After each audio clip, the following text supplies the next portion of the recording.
So this is day 105 without any alcohol. And I just kind of wanted to go over my experience and my thoughts and let you guys know why I'm choosing to do it. Obviously, it's healthy, but I've always been somebody where over the years, if I enjoyed something like alcohol, I would stop for 4 to 6 months at a time just to show myself that, okay, you have the ability to stop anytime you want, and it's also good for you. You're doing a cleanse, if you will, hitting that reset button. But then I'd always go back. Very big social guy with my friends. Enjoy going out, having some drinks at the bar, playing pool, going, back to somebody's house afterwards, having some more drinks, having a good time around a campfire, whatever it is. I was always down for that. And I still like to do those things, but I found that when you're not drinking during those activities, for me at least, I'll get more bored quicker. I just want to go to bed. I don't want to stay up super late. I want to go to bed at 10 or 11 p.m., maybe sooner, instead of staying up till 2 or 3 and having a good time. I just, that's one of the things that I've noticed personally. Even though I've always been able to just flip it off at any moment, I started to realize that alcohol was still having a negative effect on my life. I've always had a naturally high tolerance to alcohol as well, for whatever reason. And so the amount that I would typically drink on a night, out or over the weekend or whatever it may be, was way over the threshold for what is supposed to be not healthy but acceptable. And to clarify, there is no healthy amount of alcohol. Contrary to what you may have heard, there isn't any healthy amount of alcohol for you at all. There are some studies that have shown that, for a certain group of people, they were living better, with a small amount of alcohol. But the studies, they were testing people that were already unhealthy or had already had alcohol problems and then were no longer consuming it, and then comparing them with healthy people that were drinking. And so it's really, I wouldn't even bother considering those, to be honest. There is no healthy amount of alcohol that you can consume.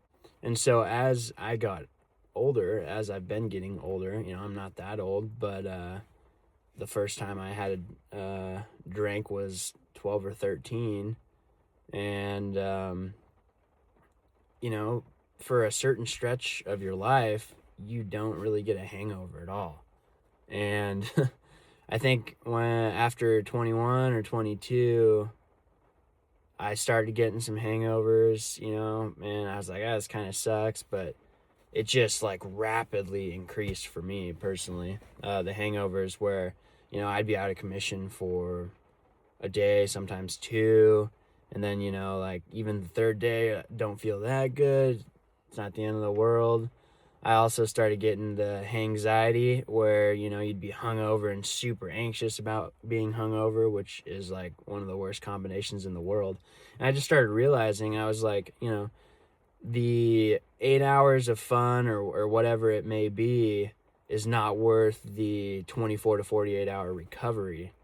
I was like, that's just not a good deal. I'm not making anything on this transaction. So that was a big driving force for me behind cutting it out of my life permanently. And at least that's my plan as of now. Another big factor for me is the health benefits. As I stated earlier, there's no amount that's good for you, but, I've been on a journey to not only become the best version of myself, but also the healthiest version of myself, which, I feel like those two things coincide with each other. And I've just learned more about the substance itself. Alcohol itself is not really that toxic, but when it metabolizes in your liver, it becomes like 30 times more toxic. I think it turns into acetylhalide or some name like that. And it just is really bad for you. It's associated with a higher risk of every type of cancer that there is. And the acceptable safe threshold that's stated is less than a glass of wine. It's like half a glass of wine a day is what's acceptable to be, not even healthy, just like puts you at low risk for having health effects when consuming alcohol. And so, one night of drinking will put you way over like a week's limit. And so it's just better not to have any at all, in my opinion. And some of the things that I noticed is my sleep. It started to affect my sleep when I would drink. And like, I've got something interesting. So I've got this Apple Watch here that tracks your sleep. And there would be a night, like let's say, I don't know, a Friday or something, we'd tie one on, I'd go to sleep, I'd wake up, and it wouldn't record any sleep. And I'm like, that's weird, is this thing not working? Then I wouldn't drink the next day or whenever, and it would immediately record all of my sleep. And so I did a test. I was like, all right, I'm going to drink a decent amount tonight with my friends, see what happens. Didn't record my sleep again. And it's only later that I learned that alcohol is super horrible for your sleep. It suppresses your REM sleep. You think that you're, asleep, but really it's just a very light one. And evidently for me, it was so light that this thing wasn't even picking up that I was sleeping. And so I was like, whoa, that was kind of like a light bulb that went on in my mind. And sleep is one of the things I've been working on a lot lately because I just needed to improve mine.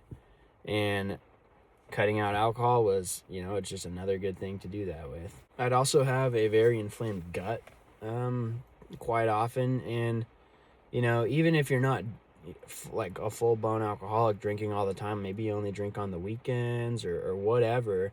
For me, if I did, let's say I had a weekend of drinking, for the entire next week, my gut would be inflamed. And also it's partially due to the diet as well, but the alcohol doesn't help. It's really bad for your gut.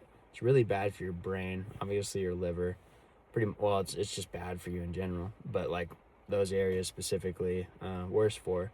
And, my gut's inflamed and it just so uncomfortable every time I eat.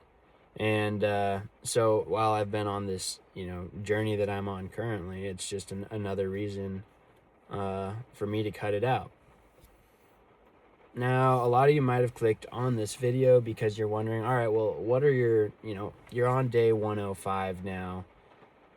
And, you've experimented with stopping and starting in the past. What are the actual benefits that you're feeling? And, for me, that's tough to say because I'm at a point right now where I've got a lot of things I'm overhauling at once. I'm doing a lot of changes, trying to focus on, changing to a ketogenic diet. I'm intermittent fasting. And I'm doing things I've experimented with in the past for health that I never stuck to, and I'm sticking to them. And so, my body is it's got all sorts of stuff going on. It's adjusting. But, I'll say this, the sleep has been better. Certainly improved sleep. Less brain fog for sure. And I just feel healthier in general. I feel like everything about my body is better and it's being optimized because I don't have alcohol in my system. And then, some people might also wonder how difficult it is. And, to a degree, there's still a part of me that's like, man, a social occasion comes up or, an event or something like that, friends, family come over, whatever. And there is a part of me that's like, man, it would be nice to have a couple of drinks. Maybe even just a couple. But I don't know. It's just at the same time, I feel like it's not worth it. And so that's a little difficult because this is something I've always said the idea of alcohol is better than alcohol itself. You know, we've probably all had like a few amazing times, and then a lot of really shitty times too. And that's why I can't describe it any other way except the idea of what alcohol could create is so much better than what it actually does. And so, I remind myself that, and really I don't have any problem not having alcohol in those scenarios where I normally would have. Now at day 105, most of the changes that you're going to experience on like a month, 2 months, maybe 3, 90 days, those things, that stretch is where you're probably going to notice a lot. You're going to notice, things like brain fog lifting and energy levels being restored and all that stuff. And then after that, what you're noticing, it's not really going to be as prevalent, where just know that there's going to be some serious internal work that's occurring depending on how much you abused alcohol, I should say. But the work that's being done for your organs and the repair, your liver, all of that is bouncing back and getting stronger. And, you can't really like notice that, but those things are happening. So, that's the stage that I'm at right now.